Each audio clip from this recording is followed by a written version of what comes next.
በድፍረት እንናገረው ግድ የለም እየመጣብን ያለው አደጋ የመፍረስ አደጋ ነው ብልጽግና ዛሬ በመግለጫው ገደል አፋፍ ላይ ሆኖ ነው እየፎከረ ያለው ገደል አፋፍ ላይ ሆኖ ሽለላ ፉከራ ትቢትና እብሪት ነው ያየንበት ስለዚህ ኃላፊነት የሚሰማቸው ወገኖች ወደፊት መተው እቺን ሀገር ከመፍረስና ከመውደቅ እንዲያድኗት ነው በዚያ አጋጣሚ ጥሪ ማድረግ የሚያስፈልገው ኢትዮጵያ እውነት ለመናገር ይሄ መፍረስ የሚባለው እንደሌላው ዝም ብሎ ሀገራት መከፋፈል አይደለም ድቅቅ ማለት ነው ዳግም ወደ ሀገርነት እንዳንመጣ ሌላው ቀርቶ በያለንበት እንኳን ትንንሽ መንግስት መስርተን የማንቀጥልበት ሁኔታ ነው የሚፈጠረውና ከመንግዜውም በላይ አደጋ እንዳለ ያየንበት መግለጫ ነው ማለት እንችላለን ጴጥሮስ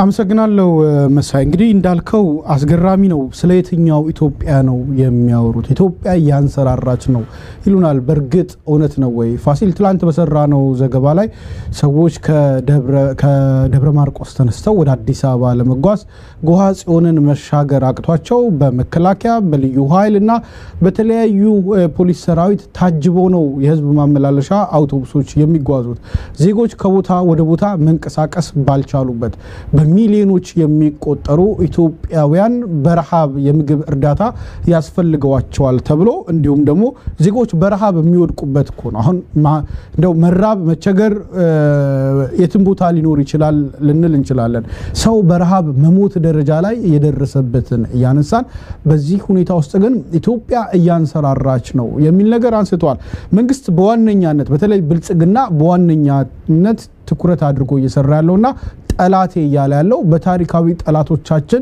ከውስጥም ከውጭም ያሉ ባንዳዎች የሚል ይሄንን የባንዳን ትርክት ብልጽግና እጅግ በጣም አክሮ ይዞት መጥቷል በርግጥ ባንዳ ተብሎ ሊፈረጅ የሚችል የኢትዮጵያን ብሔራዊ ጥቅም አሳልፎ ይሰጠና እንዲሁም ጂኦፖለቲካሊ ያላትን ፖዚሽን ጥያቄ ውስጥ የከተተ ጎረቤት ሀገራት የተረጋጋ መንግስት በሌላቸው በሶማሊያ ጭምር እንድትናቅ ያደረጋት ማን ነው በእኛ በገዛ ሀገራችን ኢትዮጵያ ውስጥ የደቡብ ሱዳን ታጣቂዎች ገብተው ከተማ መስርተው ወርቅ ያወጡ እየሸጡ ኢትዮጵያዊ ጋምቤላ ተወላጆችን እየገደሉና ያፈናቀሉ ልጆቻችንን እየነጠቁ ይወሰዱ ባለበት ሶማሊያ ውስጥ ኢትዮጵያውያን እንደ እንስሳ እየተቆጠሩ እየተገፈተሩ ባሉበት ሁኔታ ላይ አሁን ሶማሊላንድም እንኳን በቀጥታ ግንኙነቷን ከአሜሪካ ጋር በማድረግ ኢትዮጵያን ገሸሽ ያደረገችበት በታሪኳ ባለፉት 20 እና 30 ዓመታት ውስጥ ለእያንዳንዱ ጉዳይ የኢትዮጵያን ባለስልጣናት ደጅ ስትጠና የነበረች ሶማሊላንድ እንኳን ሳትቀር አሁን የራሳችሁ ጉዳይ ያለችበት ደረጃ ላይ ደርሶ የኢትዮጵያን ብሔራዊ ጥቅም አስከብረናል ውስጣዊ ተጋላጭነታችንን አጥብበናል ይላል ብልጽግና ፋሲል ይሄ ውስጣዊ ተጋላጭነት ዜጎችን በጀባ ከቦታ ቦታ ከማጓጓዝ ያለፈ ሌላ ትርጉም አለው ተገናለው ፒተር እንግዲህ አጠቃላይ ቅድም መሳይ ተዋርጎ ገልጿል መግለጫውን በተመለከተ እኔም እንዲህ አይነት የምክር ቤት ስብሰባዎች ሲደረጉ ብዙ ጊዜ ከብልጽግና ባህሪ አንፃር ስንናገር መግለጫዎች ሲወጡ በተስፋ አንዳንዴ በራእይ ወይም በማይጨበጡ ቅዠቶች የተሞሉ ነበሩ ለምሳሌ ስለ መደመር ሊያወራ ይችላል ስለ ፍቅር ሊያወራ ይችላል አንዳንዴ ኢትዮጵያን በዓለም አንደኛ በአፍሪካ ሁለተኛ እናደርጋታለን ይላል እንዲህ አይነት መግለጫዎች ነበር ብዙ ጊዜ የምታየው የዛሬውን መግለጫ በደንብ ካየኸው ግን በኔ ግምገማ 85 እስከ 90% የሚሆነው የመግለጫው አካል የሚያወራው ስለ ጠላትና ስለ ባንዳነት ነው ጠላት ባንዳ ጠላት ባንዳ ጠላት መጣ በአጠቃላይ የመግለጫውን የስብሰባው አይ ቲንክ አበይት አጀንዳ ሆኖ ነበር ብዬ ማስበው እንዴት አድርገን ነው ጠላቶቻችን እንዴት አድርገን ነው ባንዶችን መመከት የምንችለው በሚለው ላይ የተነጋገሩ ይመስለኛል ከአጠቃላይ መግለጫውን ሳየው አራት መሰረታዊ ነገሮች ከመግለጫው ጀርባ ተደብቀው ይታዩኛል በደንብ ማንም ሰው ሊያነበው ይችላል አንደኛው ፍርሃት ነው እውነት ለመናገር ብልጽግና በዚህ ደረጃ ፈርቶ የሚያውቅ አይመስለኝም አሁን በዚህ መግለጫ ላይ እንደተጠቀሰው ሁለት የፍርሃት ምክንያቶችም ደግሞ በመግለጫው ላይ ተጠቅሰዋል አንደኛው በአገሪቱ ውስጥ የሚካሄደው የትጥቅ ትግል ነው ምን ይላል እዛ ላይ ጠላቶቻችን እርስ በርስ የማይዋደዱ ኃይሎችን አሁን አሰባስበው አንድ አድርገው ዘመቻ ሊከፍቱብን እየተዘጋጁ ነው ይላል እንግዲህ ጠላቶች የሚባሉት እነማን እንደሆነ ያው ይታወቃል ብልጽግና ማን ጠላት እንደሚለው ሶ ይሄ ትልቅ ስጋት ላይ እንዳሰጋውና ይሄን መመከት እንደሚገባ ይናገራል። በተቻለ መጠን የሰላሙን መንገድ እንከተልና እነዚህ ሰዎች ጦርነት ውስጥ ማለት ጦርነቱን የሚያቆሙበትን መንገድ እንፈልግ ማንኛውንም መስዋዕትነት እንክፈል ይላል። በሌላ በኩል ደግሞ ለመመከት እንሞክር ይላል። ሶ ይሄ የተሰባሰበ የመጣው አዲስ መሬት ላይ ያለው ኃይል ከፍተኛ ስጋት ላይ እንደጣለው በመግለጫው ላይ ይታያል።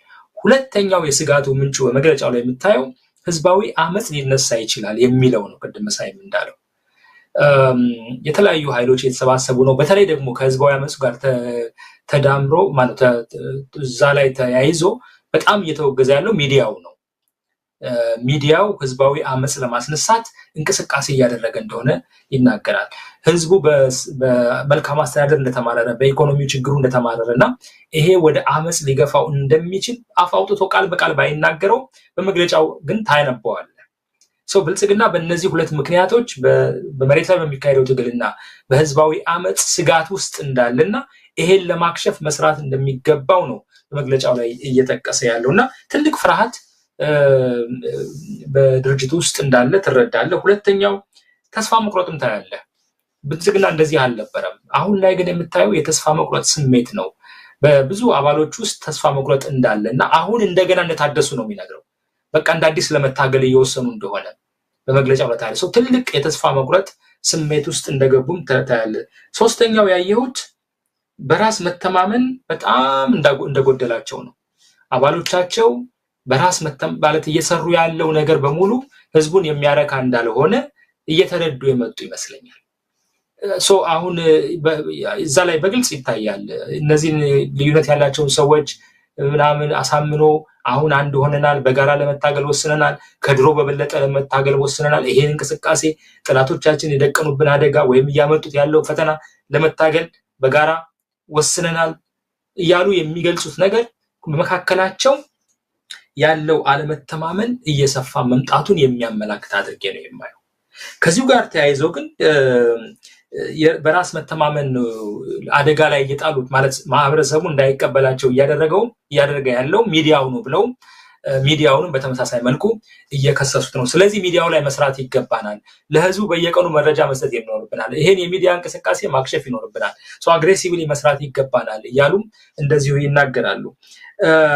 መጨረሻ ላይ የታዘብኩት ነገር ቅድም እንዳልኩት የውስጥ መከፋፈል እንዳለ የሚያሳዩ ምልክቶች አሉ። በራስ አለመተማመን ብቻ ሳይሆን የውስጥ መከፋፈል እንዳለ በመግለጫው ላይ ታያለ። ትልቅ ፍትጊያ እንዳደረጉ በሚካሄደው ነገር በተለይ አይ ቲንክ የጦርነቱ ሁኔታ የከፋፈላቸውን ማለት በሐሳብ ደረጃ የተከፋፈሉ እንደሆነ ነገር አሁን ይሄን ለማጥራት ስብሰባው እንደረዳቸው ይገልጻሉ። ምን ያህል ያን ቀርፎታል እሱን ለወደፊቱ የምናየው ነው። በአጠቃላይ የአሁኑ መግለጫ ከድሮ በጣም የተለየ ነው። እስከዛሬ ከሚወጡ መግለጫዎች የተለየ ነው። እንዳልኩ በፍርሃት የተሞላ በተስፋ መቁረጥ የሚታይበት በራስ መተማመን የሌለውና የእርስ በርስ መከፋፈሉ በግልጽ በመግለጫው ላይ የሚንጸባረቅበት በመሆኑ እኔ ብልጽግና ወይም እንግዲህ የብልጽግናው መሪ ቅድም አብይ መሳይ እንዳለው ዋናው ሰውዬ በከፍተኛ ፍርሃትና ድንጋጤ ውስጥ የሚገኝ ይመስለኛል። ስልጣኔን ላጣ ነው ያለ የተጨነቀ ይመስለኛል። አይ ዶንት ኖ ይሄ እንግዲህ ወዴት ይወስደናል ወደፊት የምናየው ይሆናል። የኔ ምልከታ ይሄ ነው። ፒተር ፋሲል ምናልባት አንድ መረጃ አሁን በመሃል የመጣ ላጋራና መሳይ ወደ አንተ በመጨረሻ ጥያቄ አቀርባለሁ።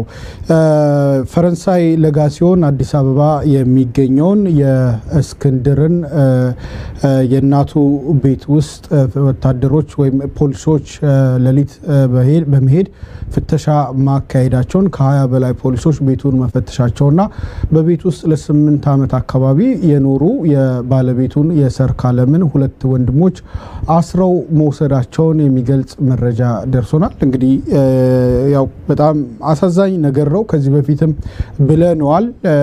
በፖለቲካ ጉዳይ ከኢህአዴግ ብልጽግናን የከፋ የሚያደርገው በፖለቲካ የተጣላቸውን ብቻ ሳይሆን የነኛን ግለሰቦች ቤተሰቦች ጭምር ሄዶ የሚያዋክብና እንዲሁም የሚያስር የሚያንገላታ ነው። ይሄ በአቶ ታዬ ላይ አይተናል። ሚስታቸውን ከናራስ ልጅ ሜዳ ላይ የጣሉበትን እንዲሁም የሌሎችንም በርካታ ፖለቲከኞችን ጉዳይ ያየነው ነው። ይሄም ከዛ የተለየ ባይሆንም ነገር ግን ጉዳዩን ህዝብ እንዲያውቀው ወደ ህዝብ አድርሰናል።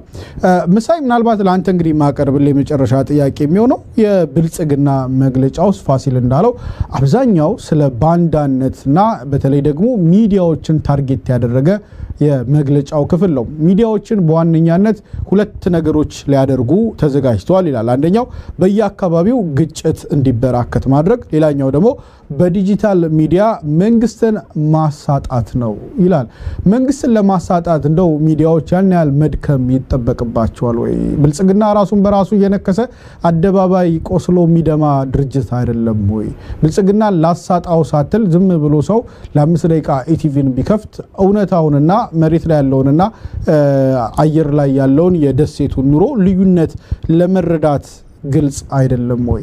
በሚዲያዎች ላይ እንግዲህ የፓርላማ ንግግሮችን ካየን፣ ከዚህ በፊት ከተለያዩ የህብረተሰብ ክፍሎች ጋር የነበሩ ውይይቶችን ካየን፣ አሁን ደግሞ የብልጽግና ማዕከላዊ ኮሚቴ ሰብስቦ ያደረገውን ውይይት ካየን በዋነኛነት መንግስት ከታጠቁት አካላቶች ባሻገር ሚዲያዎችን ነው ጠምዶ የያዘው ወይም ደግሞ ሚዲያዎችን ነው በከፍተኛ ጠላትነት የፈረጀው። እንዲሁም ከፍተኛ ገንዘብ በመመደብ በውጭ ሀገር በሀገር ውስጥ የሚዲያ ሰራዊት ነው ያደራጀ እያሰራጨ ያለው። እንግዲህ በቅርቡ የደረጀን የዩቲዩብ ገጽ እንዲሁም የኢሳንን የዩቲዩብ ገጽ ላይ የተደረገውን ነገር የተከፈተውን ዘመቻ መሳይ አንተም ታውቀዋለህ።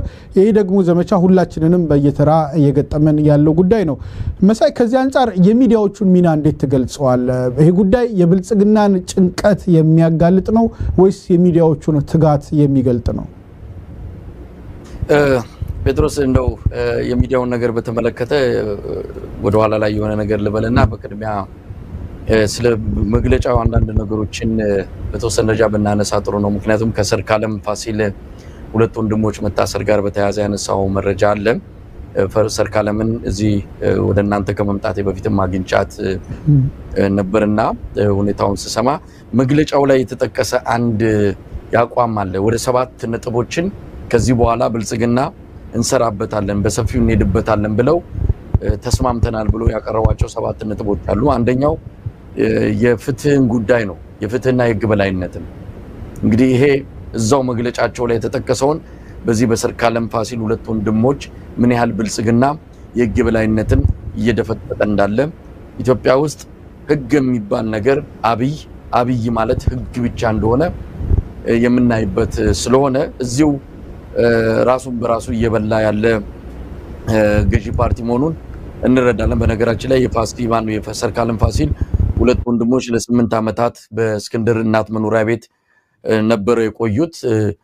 ሌላው ቀርቶ ከፖለቲካ ጋር እንኳን አልተነካኩም። እስክንድር የሚያራምደውን በወቅቱም ሲከተል የነበረውን የባልደራስ የፖለቲካ መስመር ራሱ መቀላቀል ያልፈለጉ በራሳቸው ህይወት ውስጥ ያሉ በራሳቸው ውሳኔ ውስጥ ያሉ ሰዎች ናቸውና የመጨረሻ የተስፋ መቁረጥ ጊዜ ላይ ብልጽግና እንደደረሰ የሚያሳየው እንደነዚህ አይነት በራሳቸው ውሳኔ ከፖለቲካው ገለል ብለው የራሳቸውን ህይወት የሚመሩ ሰዎችን ጭምር እየወሰደ እስር ቤት እየወሰደ የሚያሰቃይ መሆኑን ያየንበት አጋጣሚ ምን ያህል ብልጽግና ቀደም ሲል ፋሲል እንዳለው የፍርሃትና የዚህ ምንድነው የደም ሰክሮ በየቦታው ያገኘውን እንደሚነክስ ውሻ አይነት ያበደ ውሻ የቆሰለ ውሻ አይነት እርምጃ እየወሰደ እንዳለ የሚያሳይ ነው። እንዳልከው ሚዲያ ላይ ለምንድን ነው በዚህ ደረጃ መግለጫው ትኩረት ያደረገው የሚለው ምንም ሌላ መልስ የለውም። የአብይ አህመድ ስርዓት የመጣው በሚዲያ ጩኸት ነው። እውነት ለመናገር የአንበሳውን ድርሻ የሚይዘው በሶሻል ሚዲያ ሲደረግ የነበረው ትግል በእኛም ኢሳት የአንበሳው ድርሻ አለው፣ ምንም ጥርጥር የለውም። ይህንን ምናልባት መጀመሪያ ወደ ኢሳት ወደ አዲስ አበባ በገባ ጊዜ ከከፍተኛ አመራሮች ከአብይ ጀምሮ ከምክትል ጠቅላይ ሚኒስትር ከነበረው ደመቀ መኮንን ጋር ቁጭ ብለን ስንነጋገር ትልቁን የአንበሳ ድርሻ ያዘው ኢሳት ነው። በ17 ቀኑ የኢህአዴግ የዛ ስብሰባ ወቅት ቀን እንሰበሰባለን፣ ማታ ሄደን እናንተን ነው የምናየው ነው ያሉን አብይ ሳይቀር። ስለዚህ ይሄ ለውጥ የሚዲያ ለውጥ ነው። አብይ አህመድን ወደ ቤተ መንግስት ያስገባው ሚዲያ ነው። በሚዲያ የመጣን ስርዓት በሚዲያ እንደሚወድቅ ያውቀዋል። የሚዲያን ጉልበት የተረዳ ነው። እኛ አዲስ አበባ በነበረን ጊዜ ከብልጽግና ሰዎች ጋር በነበረን ቅርርብ የተረዳነው ነገር ምን ያህል ሚዲያን እንደሚፈሩ ነው። በወቅቱ እኛ የነሱ ደጋፊ ነበርን። እነሱን የሚነቅፉ ሚዲያዎች የሆነ ነገር ባሉ ቁጥር እየደነበሩ ስልክ ይደውሉልን ነበር። ከአብይ ጋር በነበረን ቆይታ አብዛኛው ንግግሩ አብዛኛው ጫወታው ከሶሻል ሚዲያ ጋር የተያዘ ከሚዲያዎች ጋር የተያዘ ነው። እንዲህ ተብለን እንዲህ ተደርገን እንዲህ ያሉ እከሌ እንዲህ ያለ ሚዲያ ላይ ያተኮረ ነው። ጥይት ተኩሶ አይደለም ቤተ መንግስት የገቡት ወይም እንደ ኢህአዴግ እንደ ህወሓቶች 17 ዓመት አፈር እየበሉ የራሳቸውን ሽንት እየጠጡ ስኳር እየቃሙ አይደለም ቤተ መንግስት የገቡት። በሚዲያ ጩኸት ነው እና አብይ አህመድ ለቤተ መንግስት የገቡት። በሚዲያ ጩኸት የመጣ በሚዲያ ጩኸት ስልጣኑን እንደሚያጣ ያውቀዋል። ለዛም ነው ሚዲያ የሚፈራው። አጠናክረን እንቀጥላለን። የሚያማቸውን ስስ ብልቱን አውቀነዋል። ስስ ብልቱን አውቀዋል። በነገራችን ላይ እንደ አብይ አህመድ መግለጫቸው ላይ በሚዲያ ተዘምቶብናል፣ ዲጂታል ሰራዊት አቋቁመው ከፍተኛ የሆነ የስም ማጥፋት ዘመቻ እያደረጉብን ነው ይላል። እንደ ብልጽግና የዲጂታልን ሰራዊት ያቋቋመ ሌላ አካል የለም። እኔ እስከማውቀው ድረስ ወደ 1 ሚሊዮን ተጠግቷል በመላው ዓለም በብልጽግና የዲጂታል ሰራዊት ውስጥ የተካተቱ የተለያዩ ግለሰቦች በአባልነት የሚገኙበት ከፍተኛ የሆነ በጀት መድቦ ዋና የሚባሉትን አዲስ አበባ ቤት መኪና የተለያዩ ነገሮችን አቅርቦላቸው ከፍተኛ የሆነ የዲጂታል ሚዲያ ዘመቻ የከፈተ ቢኖር ብልጽግና ነው። እንደምታየው አብዛኛውን ብሔራዊ ቴሌቪዥኖችን ተቆጣጥሮታል። የክልል ሚዲያዎች የግል ቴሌቪዥኖች በትዕዛዝ ስለ ብልጽግና እንዲሰሩ አድርጓቸዋል።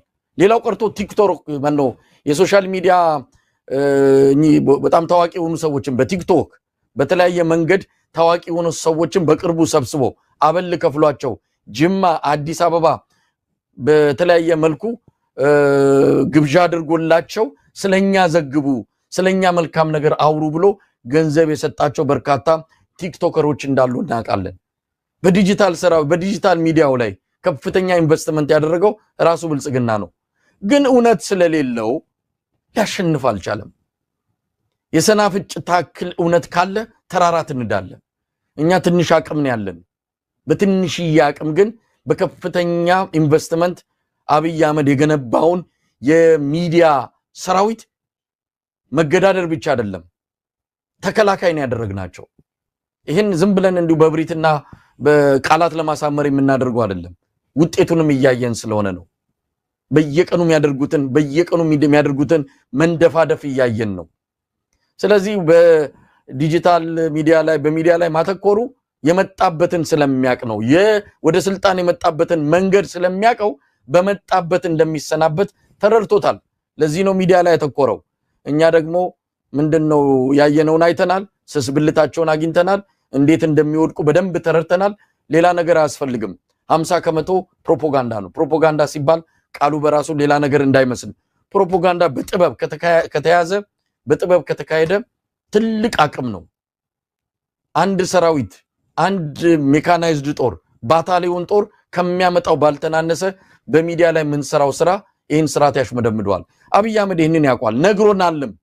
አጠገቡ ቁጭ ብለን እንደነገረን ከሆነ የሚዲያን አቅም እንረዳዋለን፣ አግዙን ያለው። ካላገዝነው እንደሚወድቅ ያውቀዋል። በተወሰነ ደረጃ ተሳስተን ወይም ደግሞ ተዘናግተን ወይም ደግሞ ስለ ኢትዮጵያ ብለን የተወሰነ አግዘነው ነበረ። ያ ጠቅሞት ሊሆን ይችላል። አሁን በሚዲያ ነው የመጣው ይሄ መንግስት፣ በሶሻል ሚዲያ ጩኸት ነው የመጣው። እኛ እየጮህን ከቤተ መንግስት እንደምናስወጣው ምንም ጥርጥር የለኝም። ጴጥሮስ ቅርታ መሳይ፣ እንግዲህ እንዳልከው በተደጋጋሚ እነኛ ህወሓትን በመሳሪያ ስለመጣ በመሳሪያ ማንም አወርደውም፣ እኛ በጩኸትና ማህበራዊ ሚዲያ አውርደናል እኛ ደግሞ ከውስጥ በመስራትና በዚህ አይነት ሴራ ስለመጣን በተመሳሳይ መንገድ አትነቀንቁንም ያለ ጠቅላይ ሚኒስትሩ ሲዝት ብዙ ጊዜ ሰምተናል እንግዲህ መሳይ እንዳልከው በማህበራዊ ሚዲያ ግፊትና ጫና የመጣ መንግስት በዛው ግፊትና ጫና ተመልሶ ሊወገድ የማይችልበት ምንም ምክንያት የለም እንዲሁ ብዙ ጊዜ እንግዲህ የሚፎከረውና በተግባር የሚኖረው የተለያየ እንደሆነ እናያለን እጅግ በጣም ተስፋ የቆረጡና የወደቁ ወይም ደግሞ በራሳቸው አንድ እርምጃ ለመራመድ የተሳናቸው ሰዎች ሳይቀር በገንዘብ እየገዙ በፕሮፓጋንዳው ሜዳ ማሰለፍ የተስፋ መቁረጥ ምልክት ካልሆነ በስተቀር ሌላ አይደለም እኔ እንደሚገባኝ ምናልባት የትኛው መንግስትም ይሁን ተቋሚ የበሰሉ የፖለቲካ ተንታኞችን በገንዘብም ቢሆን ከፍለው አብረዋቸው እንዲሰሩ ሊያደርጉ ይችላሉ ይሆናል የበሰሉ አቅም ያላቸው ተደማጭ ሆኑ ፖለቲከኞችን ወይም ደግሞ ተንታኞችን በተሻለ መንገድ እንዲሰሩ ታደርግ ይሆናል ነገር ግን በማህበረሰቡም ተቀባይነታቸው በቃ የከሰመ ተፈላጊነታቸው የተወለገና ለራሳቸው እንኳን ወጥቶ ለመግባት የተሸገሩ ሰዎችን እያሰባሰቡ ሲያሰድቡ መዋል እኔ ከዚህ ያነሰ ደረጃ ይወርዳል ብዬ አልጠበቅም ይሄ ደግሞ በጣም በሚያስገርም ሁኔታ ምናልባት ለብዙ ሰው ለማመን ይከብድ ይሆናል መንግስት በዚህ ደረጃ ያደርጋል ብሎ ለማመን ያስቸግር ይሆናል በቅርበት የሚያቅ ግን በደንብ ያቀዋል እጅግ በጣም ከማሰብ ባለፈ በግል ጠቅላይ ሚኒስትሩን ጭምር ያስጨንቀዋል በፌስቡክ ላይ የሚጻፉ ጽሁፎችን በትዊተር ላይ የሚለቀቁ መልእክቶችን በቲክቶክ በዩቲዩብ እያንዳንዱን በመዳሰስና በመከታተል እንደውም እኔ በኔ ግምገማ የሀገሪቱን የደህንነት መስሪያ ቤት ከሚያቀርበው መረጃ ይልቅ ፌስቡክ እና በተለያዩ ማህበራዊ ሚዲያዎች ላይ የሚሰራጩትን ወሬዎች ዋጋ ሰጥቶ እንደሚያዳምጣቸው ጥርጥር የሌለው ጉዳይ ነው በዚህ ጉዳይ ደግሞ ምን ያክል ሴንሲቲቭ እንደሆነ መሳይ በሚገባ ገልጾታል ብዬ አስባለሁ እንደው ፋሲል በመጨረሻ ለማጠቃለያ ምን ይጠበቃል እንግዲህ የተቋሚው ዘርፍ በተለያየ መልኩ የመደራጀት የመሰባሰብ ስራን ጥረት እያደረገ ነው ያለው መንግስት ደግሞ ለመገዳደል የሚፈላለጉ ኃይሎችን በጥቅም በማስተሳሰር ብሎ በወንጀላ ተነስቷል አንዴ ለሽያጭ ራሳቸውን ስላቀረቡ ሰው ሁሉ ገበያ ላይ የወጣ የሚገዛ መስሎ ነው የሚሰማቸው በርግጥ ሁሉ ሰው ለሀገሩ ያለውን ፍቅር በሽያጭና በታሪካዊ ጠላትነት የሚፈረጅ ባይሆንም ነገር ግን መንግስት አፉን ሞልቶ ለግድያ የሚፈላለጉ አካላትን ለጥቅም እንዲተሳሰሩ አድርጓቸዋል ብለዋል በአንድ ወቅት የዛሬ 7 ዓመት ወደ ስልጣን ሲመጣ ተቃዋሚ የሚለውን ቃል ተጸይፎ ተፎካካሪ በሚል ካልተካ ነው ብሎ ግርግር ሲፈጠር የነበረ መሪ አሁን ደግሞ ተቃዋሚ የሚላቸውን ፖለቲከኞች ለግድያ የሚፈላለጉ በሚል ገልጿቸዋል እንግዲህ ይቅርታ መሳይን ላመስግን ሳልሸኘው እኔ ቀጥታ ወደ ጉዳይ ገባው መሳይ ጅጋርገን እናመሰግናለን ቀጣይ ሌላ ቃለ መጠይቅ ላይ እያለ ነው በመሃል ወደዚህ ያስገባ ነው እንግዲህ ሌላ ጊዜም እንደዚሁ የምንጋብዘውና መሳይ አለ የወጣ መስሎኝ ነበር በመሃል እንግዲህ ከቃለ መጠይቅ መሃል ስላስገባን ከቸኮል ኮልሞስ ጨርሰናል ካቆየ ደስ ይለናል ምትቸኩል ከሆነ ግን ልናሰናብት እንችላለን ትሮስ እንደው ከአይ የተወሰነ በዚህ በመግለጫው ዙሪያ የሆነ ነገር ማለት ስላልበኝ ነው እንዳልከው የሆኑ የተወሰኑ ቃለ መጠይቆች ለማድረግ ፕሮግራም ይዤ ያለው እንዲህ አይነት መድረክ ላይ መገኘት አለብን እንዲሁ ፋሲል ጴጥሮስ ወንድማገኝ ሌሎችም የቀድሞ የኢሳት ባልደረቦች የኤምኤስ ባልደረቦች እንደዚህ ሁሉ ጊዜ የተገናኘን በሐሳቦችን መለዋወጥ በሚዲያው ላይ እውነት ለመናገር ህብረት መፍጠር አለብን ኢሳት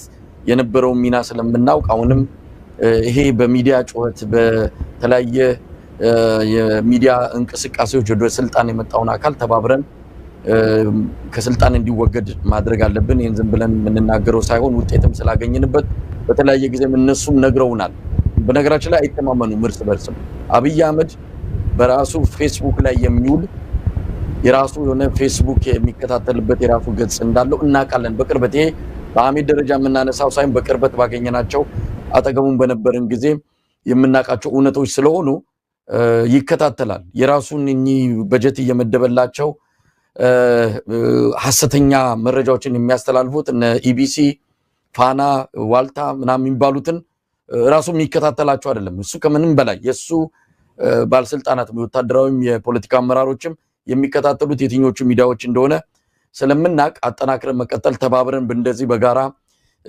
ቀርበን ይሄንን ትግል መልክ እንዲይዝና ኢትዮጵያ አሸናፊ ሆና የምትወጣበትን ከትላንት ስተተምረን ኢትዮጵያን የምናድንበት የሚዲያ ትግል ማድረግ እንዳለብን አምናለሁና ወደፊትም በእንዲህ አይነት መድረክ ላይ ብትጋብዙኝ ለመቅረብ ዝግጁ መሆኔን ነው በዚህ አጋጣሚ የምገልጸው። ግን እንደው ከመግለጫው ላይ የሆነች ነገር ማለት ስላለብኝ ነው። ስለ ክህደት፣ ስለ ባንዳነት፣ ስለ ቅጥረኝነት ይሄ አሁን ያለነው የመሰረትነው የብልጽግና ስርዓት ከትላንት የሚለየው ከትላንት ተምረን በራሳችን እግር የምንቆም በራሳችን የምንወስን አድርገናል ብሎ የገለጸበት የመግለጫው አካል ትንሽ እዛ ላይ የሆነ ነገር ማለት ስላለብኝና እሱን ብዬ ምናልባትም ከናንተ ለመሰናበት ያህል ነው። እንግዲህ በዚህ በኢትዮጵያ ታሪክ ውስጥ እንደዚህ ስርዓት ቅጥረኛ መንግስት የለም። እንደዚህ ስርዓት ኢትዮጵያን አሳልፎ ለሌላ ለባዕድ ሀገር የሰጠ የለም። ከአብይ አህመድ ከግለሰቡ ጀምሮ ያለውን ሁኔታ ብንከታተል ወይም ደግሞ ብንፈትሽ ኢትዮጵያ የምትመራው በማን ነው? በኢኮኖሚ ብናይ በአሁን ሰዓት ሙሉ በሙሉ ኢትዮጵያ በአይኤምኤፍ ቁጥጥር ስር ነው ያለችው። በቅርቡ አይኤምኤፍ እንደገለጸው የጳጉሜ ወራትን ቀይሩ ብሎናል፣ አጥፏት ብሎናል። ጳጉሜንም እስከዛ ድረስ ውሳኔያችንን የተቀበሉ ሰዎች ናቸው። ውሳኔያችንን ከጃችን እንዲወጣ ያደረጉ ሰዎች ናቸው። መሳይ ይቅርታ እንዳሳስተክ የዚህ የጳጉሜ ጉዳይ ከአይኤምኤፍ የወጣ ሳይሆን ግለሰቦች ለጨዋታ በማህበራዊ ሚዲያ ያሰራጩት ነው። ግን በርግጥ አይኤምኤፍ ኢትዮጵያን ከዛም ያለፈ ነገር ሊጠመዝዝ ይችላል። ግን እቺ የጳጉሜዋ ጉዳይ እንዲሁ ግለሰቦች ለጨዋታ የለጠፏትና በኋላ ላይም ትልልቅ ሚዲያዎች በስተት የዘገቡት ጉዳይ ስለሆነ አንተንም እንዳሳስተ ላስታውስ ብዬ ነው። ይሄንን እንግዲህ ከአይኤምኤፍ ማስተባበያ እስከምናገኝ ድረስ የመረጃውን ከአይኤምኤፍ አልወጣም ብለን ማረጋገጫ መስጠት አንችልም። ምክንያቱም እንዲህ አይነት ነገር ሲወጣ በአይኤምኤፍ ደረጃ ማስተባበያ መስጠት አለባቸው። ምክንያቱም ትልቅ ጉዳይ ነው፣ በጣም ትልቅ ጉዳይ ነው። በአንድ ሀገር የባህል ጉዳይ፣ በአንድ ሀገር ለዘመናት ይዛ በቆየችው ጉዳይ ላይ እንዲህ አይነት ነገር ሲነሳ እኛን አይመለከትም ብለው ማስተባበያ መስጠት አለባቸው። ካልሰጡ በግም ግን መሳይ የዚህኛው ጉዳይ በአይኤምኤፍ ገጽ ላይ በይፋ የወጣ የመግለጫው አካል አልነበረም። አንድ በፌስቡክ ላይ ያለ ግለሰብ ነው ይህንን መረጃ አወጣው።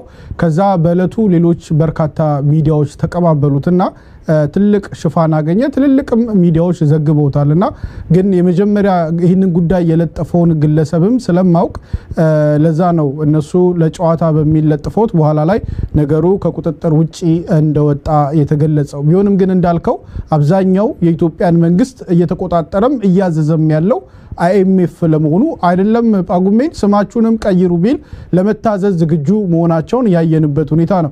እንኳን ደስ ያላችሁ ብለው ካበሰሩ በኋላ አሁን የኢትዮጵያ ሕዝብ በትዩ ማርኬት ላይ $1 ከ170 ብር በላይ እየተመነዘረ አገሪቱ ለቅሶ ውስጥ ያለችበት ሁኔታ ነው ያለውና ምናልባት ከጳጉሜ የባሰ ነገር አይኤምኤፍ አድርጎናል። እቺኛዋ መረጃ ብቻ ግን እንደው ለስተት እንዳዳርግ በሚል ነው ያነሱት። ምናልባት ርማቱም ከሆነ በምክንያቱም በተለያዩ ዜናዎችን በተለያዩ ውይይቶችም ያነሳነው ጉዳይ ነው። ይሄንን ትክክል ሆኖ የቀረበ ካልሆነ በአይኤምኤፍ በኩል ማረጋገጫ ማግኘት ይገባላል። ምክንያቱም በአንድ ተቋም ስር እንዲህ አይነት መረጃ በስፋት ሲሰራጭ ያ ተቋም ኃላፊነት አለበት። ይሄ መረጃ ትክክል አይደለም፣ በእኛ ስም የወጣው ተገቢ አይደለም ብለው እስካልገለጹ ድረስ ይህን መረጃ ላለመቀበል ምንም ምክንያት አይኖርም። እንዳልከው ትክክል ካልሆነ በአይኤምኤፍ በኩል ይህንን ነገር ካገኘን ለማረም ዝግጁ ነን። ግን በብዙ ነገር ከዚህም በከፋ መልኩ ኢትዮጵያ አሳልፋ ራሷን የሰጠችባቸው ብዙ ነገሮችን ማንሳት እንችላለን። አብይ አህመድ እኮ እኔ ለአሜሪካ እሞታለሁ ያለ ሰው እኮ፣ ለአሜሪካ እዋጋለሁ ያለ ሰው እኮ፣ አንድ ጠቅላይ ሚኒስትር የሀገሪቱን የመጨረሻ የስልጣን ቦታ ተቆጣጥሮ ለሌላ ሀገር እዋጋለሁ ለሌላ ሀገር መስዋዕትነት እከፍላለሁ ካለ በኋላ ለአንድ ቀን ስልጣን ላይ መቆየት እኮ የለበትም። በሀገር ክህደት ተጠይቆ መታሰር ያለበት ሰው በሆነ ነበረ። አንድ የሀገር መሪ የሆነ ሀገር መሪን እናት እባክዎትን እናት ይሁኑኝ ብሎ ከጠየቀ በኋላ እዛ ሄዶ የአንድ የአረብ ሀገር መሪን እናት ሁኑኝ ብሎ ከጠየቀ በኋላ ከዚህ በላይ ምን አይነት ክህደት አለ? ኢትዮጵያ እኮ ክህደት የተፈጸመ በአሁን ሰዓት እንደ አብይ አህመድ ቅጥረኛ መንግስት በኢትዮጵያ ታሪክ ውስጥ ተፈጥሮ ማያውቅ። ስለ ቅጥረኝነት አወራ፣ ስለ ባንዳነት አወራ። በኢትዮጵያ መንግስታት ታሪክ ውስጥ የትኛው ሀገር ነው በሀገር ውስጥ ጦርነት ሌላ ሀገር እንዲገባ የፈቀደ? አብይ አህመድ ነው። ብዙ ነገሮች እኮ ከእጃችን አምልጧል። አሁን እውነት አብይ አህመድ የሚታዘዘው ለኢትዮጵያ ህዝብ ነው? የሚታዘዘው ለፓርላማ ነው? የሚያምነው የሚቀበለው ለኢትዮጵያ ህዝብ ነው? በፍጹም። ይሄን አይነት አገዛዝ እንዲህ አይነት መግለጫ ሲያወጣ በጣም ያሳዝናል። በጣም ከፍተኛ የሆነ ክህደት በክህደት የሚታወቅ አገዛዝ ነውና ይሄን መግለጫ ምናልባትም የመጨረሻው ነው ብዬ ነው ማምነው። ከዚህ በኋላ ብልጽግና መግለጫ ያወጣል አናቅም። ነገሮች እየፈጠኑ ነው። እቺ ክረምት ምን ልታመጣ እንደምትችል አናቅም። አብይ አህመድም በጣም እየተጣደፈ ነው። መስከረም ላይ አባይ ግድብን መርቃለው ብሎ ከፍተኛ ሽርጉድ እያደረገ ነው ያለው። ስለዚህ በጣም መዘጋጀት አለብን። ለውጡ በፍጥነት እየመጣ ነው። ይሄን እየመጣ ያለውን ፍጥነት ተዘጋጅተናል ወይ? ብዙ ጊዜኛ ስርዓት መንቀል እንጂ ስርዓት መትከል አንችልም። እዘጭምቦጭ ብለዋል ፕሮፌሰር መስፍን ወልደማርያም። እዘጭምቦጭ ውስጥ እንዳንገባ መዘጋጀት አለብን። በ2018 አብይ አህመድ ወደ ስልጣን ሲመጣ ኢትዮጵያ ሲባል የኢትዮጵያ መዝሙር ስንሰማ የኢትዮጵያ ባንዲራ ስናይ የኢትዮጵያን ስም ስንሰማ ምንም ሳናላምጥ ዝም ብለን በደመነፍስ ተከትለን ነው እዚህ መከራ ውስጥ የገባ ነው።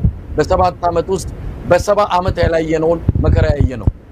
ተመሳሳይ ስህተት እንዳንሰራ አሁንም መንቃት አለብን። በተለይ የአንድነት ኃይሉ ኢትዮጵያ ሲባል ብቻ ዝም ብሎ በደመነፍስ መከተል የለበትም። በጣም መንቃት አለብን። ለአብይ አህመድ ምስጋና ይግባውና እንድንነቃ አድርጎናል። መተማመን እንዳይኖር አድርጓል። በኢትዮጵያ ፖለቲካ ውስጥ ቅንነት እንዳይኖር አድርጓል። እዚህ ላይ በሰፊው መስራት አለብን። አሁንም መምጣቱ የማይቀር ለውጥ አለ። ያለውጥ ግን ለኢትዮጵያ የሚሆን ለውጥ ለሁላችንም የሚሆን ለውጥ እንድናደርገው መስራት አለብን። ሚዲያው ከዚህ አንፃር ከፍተኛ ሚና አለው። ያንን ተረድቶ ነው ይሄንን መግለጫ የሚያወጣው። እንተባበር፣ እንስራ። በልዩነታችን ሳይሆን በአንድነታችን ላይ ሰፊ ዘመቻ ማካሄድ እንዳለብን ይሰማኛል። እንግዲህ ጴጥሮስ ከዚህ በላይ በጣም ማመሰግነው ተካከልከው መረጃና በተለይ ከአይኤምኤፍ አንፃር ከጳጉሜ ጋር ተያይዞ የመጣው መረጃ በተመለከተ አሁንም ፈትሸን ማስተካከያውን በአንከር ሚዲያም ሆነ በሌሎች ባስተላለፍናቸው መንገዶች ላይ ማረሚያውን እናቀርባለን። ነገር ግን ከዚህም የከፋ ነገር ኢትዮጵያ ላይ እንዳለ መዘንጋት የለብንም ጴጥሮስ። በጣም ነው ማመሰግነው። በትክክል ብለሃል መሳይ። እንግዲህ ብዙ አሳሳቢ ጉዳዮች በሀገራችን አሉ።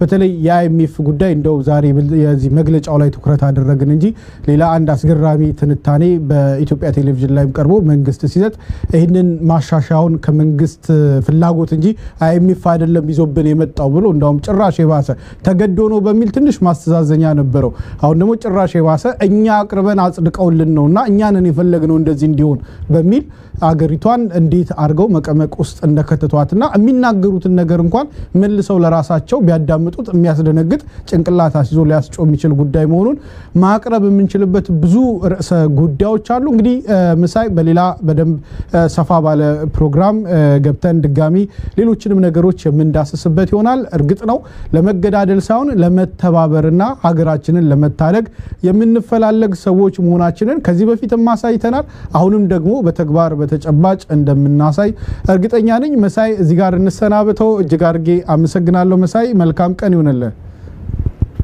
በጣም አመሰግናለሁ በድጋሚ ለኤምኤስ ታዳሚዎች። በነገራችን ላይ ፋሲል በተከታታይ የምታቀርባቸው መረጃዎች አገዛዙን የተከላካይነት መስመር ላይ አውጥቷል። በቅርቡ በኢትዮጵያ ንግድ ባንክ ያወጣችሁት መረጃ እውነት ለመናገር ኤምኤስ ምን ያህል በውስጥ መረጃ እንዳለውና ታማኒነት ያለው መረጃዎችን እንደሚያቀርብ ያሳየ ነው። በመጨረሻው ሰዓት ራሳቸው አምነው የተናገሩት እናስታውሳለንና እንበርታ፣ እንጠንክር። መልካም ጊዜ። ተመልካቾቻችሁንም አመሰግናለሁ። እግዚአብሔር ይስጥልኝ። መልካም ቀን መሳይ። እናመሰግናለን። ፋሲል እንግዲህ ወደ አንተ ልመለስ። የመጨረሻ ማጠቃለያም ነው የሚሆነው። እንግዲህ ዛሬ መሳይ እንግዳችን ስለሆነ ሰፋ ያለ ጊዜ ከመሳይ ጋር ነው ያሳለፍነው። እቺ ቀደም መጨረሻ ላይ ያነሷትን ሐሳብ ፋሲል ወደ አንተ ላምጣት። ለግድያ የሚፈላለጉ አካላትን በጥቅም እንዲተሳሰሩ ተደርገዋል የሚል ነገር አንስቷል። በእርግጥ ተቋሚዎች የሐሳብ ልዩነት አለ። የሐሳብ ልዩነትም ኖሮ ለመነጋገርና ለመደማመጥ ፈቃደኝነቱ በተቋሚዎች ዘንድ ነው ያለው።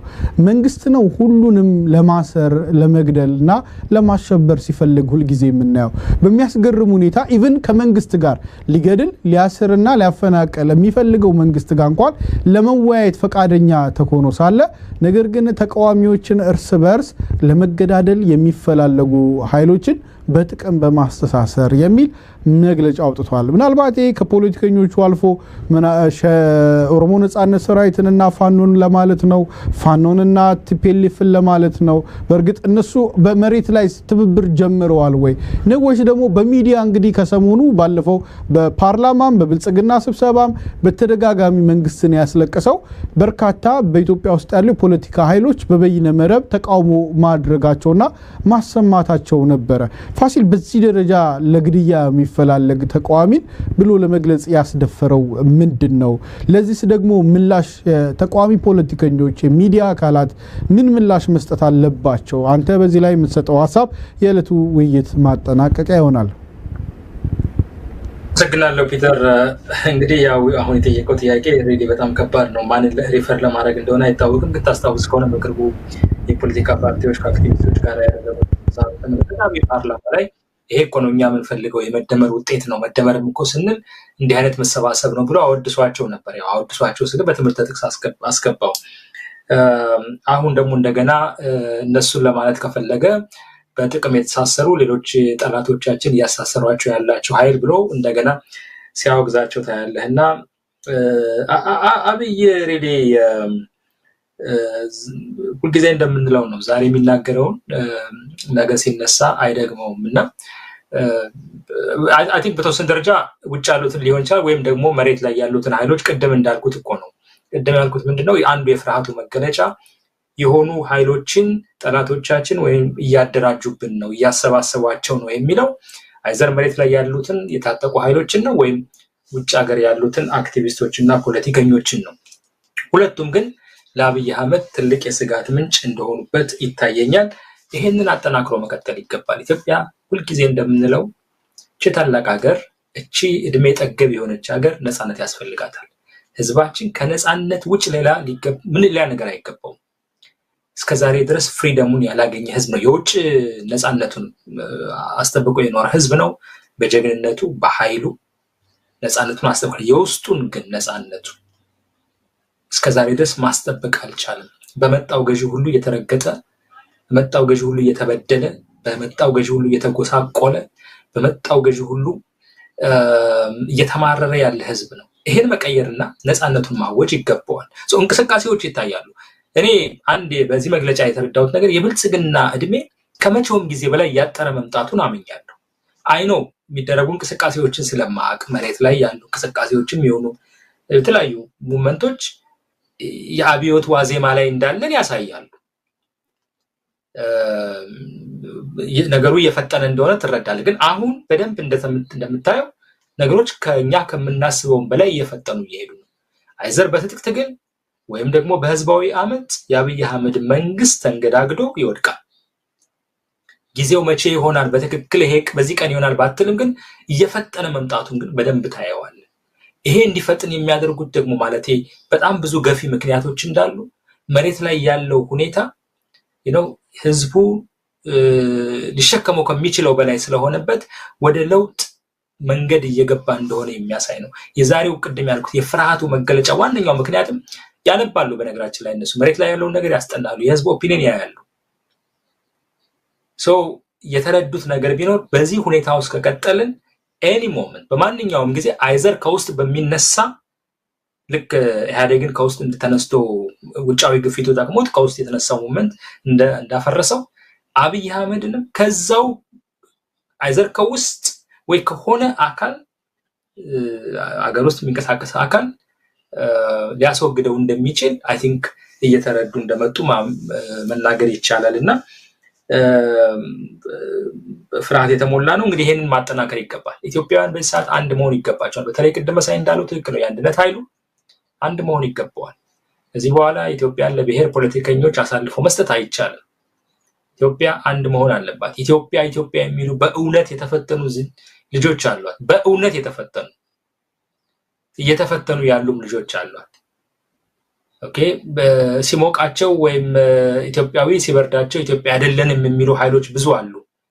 ኦኬ እነዚህ ኃይሎች ማንኛውም ጊዜ እየሾለኩ ደግሞ ገብተው ልክ አብይ አህመድ እንዳደረገው ኢትዮጵያን ምስቅልቅሏን የሚያወጣት ከሆነ ለኢትዮጵያ ለዚህ ህዝባችን የሚጠቅመው አንዳችም ነገር የለም። ተመልሶ ወደ ጉስቁልና ወደ መከራ ነው የሚገባው። እውነተኛ ኢትዮጵያውያን ለውጥ እንዲመጣ የሚፈልጉ ከሆነ ለውጡ ደግሞ ለሁሉም እንዲሆን ለብሔርተኛውም ኢትዮጵያ ለሚለው ለማንኛውም አይል በኩል እንዲዳረስ ከተፈለገ አንድ ሆኖ ተባብሮ ቅድም ሳይ እንዳለው በሚዲያውም ይሁን በማንኛውም ትግል ላይ መረባረብ ያስፈልጋል ብዬ አምናለሁ። መጨረሻ ላይ አንድ ሌላው የታዘብኩት ነገር እንደምታውቀው ፒተር ቅድም እናንተ በደንብ እንደገለጻችሁት አብይ አህመድ የማይገባውን ስዕብና ገምተለታል። በዚህ እኛም ጥፋተኞች ነን። ሰውየውን ሳናቀው በንግግሮቹ ብቻ በሰዎች ምክር ብቻ የማይገባውን ስዕብና ከልክ በላይ ገምተናል፣ ሰጥተነዋል፣ ከልክ በላይ አግዝፈነዋል። ኦኬ በኋላ ላይ ግን ይሄንን ከልክ በላይ የተሰጠውን ስዕብና መቋቋም መሸከም ስላቃተው ወይም ይሄ የሐሰት የስዕብና ግንባታው ስላጎበጠው መጨረሻ ላይ መሸከም አቅቶት የተንገዳገደ ወደ ትክክለኛ ባህሪውን ማሳየት ጀመረ።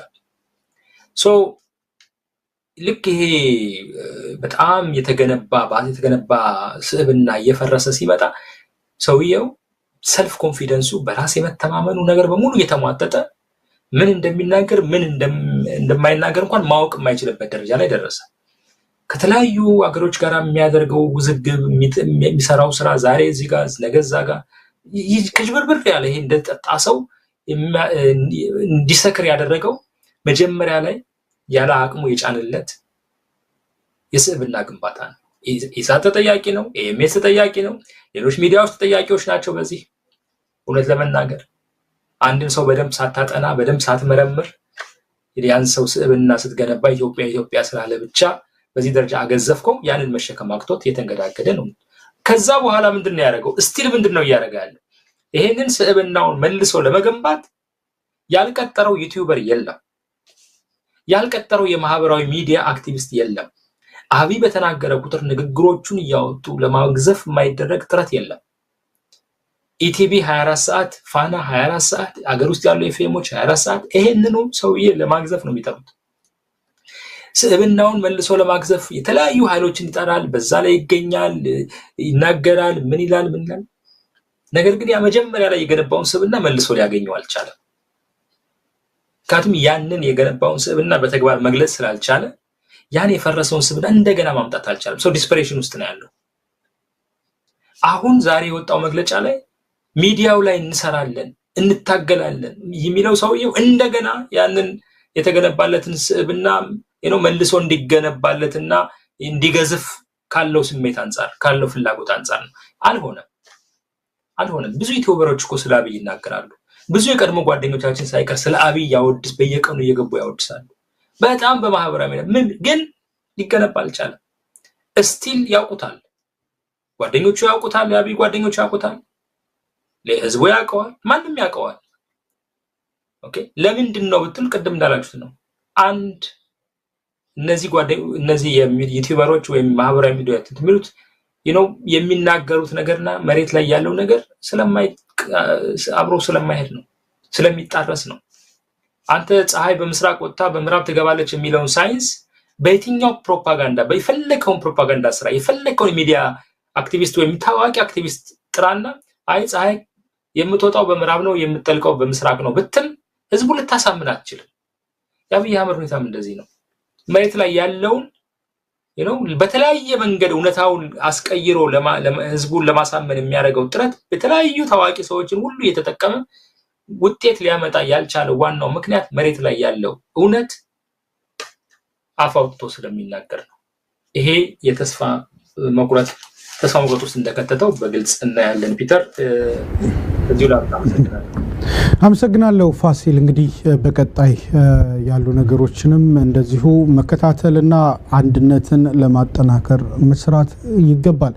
ያው ብልጽግና ሲደነግጥና በጭንቀት ውስጥ ሆኖ እንደዚህ ያሉ መግለጫዎችን ቢያወጣም ተጨባጭ እውነቱን ግን መሬት ላይ ያለውና ህዝቡ ያውቀዋል። በተለይ ቅድም ያሰማነው ክሊፕ ፋሲል እኔ ደግሞ እያሳቀኝም እያስገረመኝም ያለ ነገር ነው። በእርግጥ እነኚህ ሰዎች ምንድነው የሚያስቡት የሚለውን እንዳስብ ያደርገኛል።